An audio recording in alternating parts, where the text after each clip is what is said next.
ആമേ. സംഖ്യാപുസ്തകം 5-ാമത്തെ അധ്യായം 1 മുതൽ 3 വരെയുള്ള വാക്യം ശ്രദ്ധിച്ച് കേൾക്കണം. മോശയുടെ പ്രമാണമാണ്, യഹൂദന്മാർക്ക് കൊടുത്തൊരു വലിയൊരു പ്രമാണമാണ്. 3 ഇടത്ത് പോകരുത്, ഈ പറയപ്പെട്ട 3 വ്യക്തികളെ തുടരുത്. ഒന്നുകൂടെ ഒറ്റ ഭാഷ പറഞ്ഞാൽ സമ്പർക്കം പാടില്ല.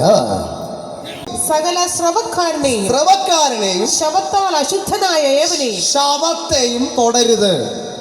ഒരു യഹൂദനും തൊടത്തില്ല. പക്ഷെ യേശു കുഷ്ഠരോഗിയെ തൊട്ടു.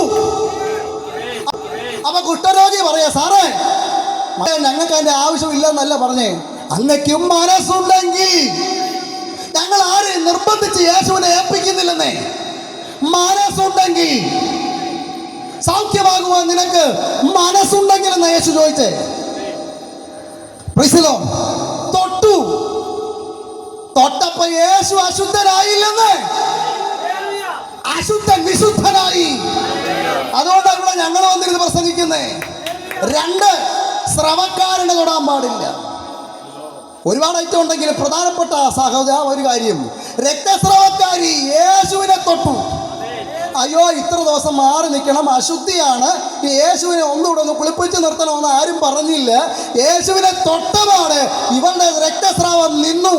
ഇതുവരെയും ഇവൾ അശുദ്ധയായിരുന്നെങ്കിൽ ഇപ്പോൾ അവൾ ശുദ്ധിയുള്ളവളായി തീർന്നു. യേശുവിന് ഒരു അശുദ്ധി സംഭവിച്ചില്ല, അവൻ പരിശുദ്ധനാണ്. 3, നൈനിലെ വിധവയുടെ മകന്റെ ശവമഞ്ചത്തിൽ യേശു തൊട്ടു. യേശുവിനൊന്നും പറ്റിയില്ല. ആ കുഞ്ഞ് എഴുന്നേറ്റ് സംസാരിക്കാൻ തുടങ്ങി. വാക്കുകളെ ഞാൻ അവസാനിപ്പിക്കുമ്പോൾ, പ്രിയരെ, ഞങ്ങൾക്കിത് ആവശ്യമില്ല, ഞങ്ങൾക്ക് സംസർഗമില്ല എന്നാണ് പറയുന്നതെങ്കിൽ കുഷ്ഠരോഗി അവിടെ കുഷ്ഠരോഗിയായിട്ടിരുന്നേന്, രക്തസ്രവക്കാരിയായിരുന്നേന്, ശവമഞ്ചത്തിൽ കിടന്ന കുഞ്ഞിന്റെ നെഞ്ചത്ത് റീത്തും വച്ചിട്ട് എല്ലാവരും പോയേനെ. ഇന്ന് രാത്രി റീത്ത് വയ്ക്കേണ്ടവനാ ഞാൻ, ഫോട്ടോയിൽ ഫ്രെയിം ചെയ്യേണ്ടവരാ ഇവിടെ പലരും. ഇന്ന് ജീവനോടിരിക്കുന്നത് ഈ രക്ഷകനെ കണ്ടെത്തിയത് കൊണ്ടാണ്.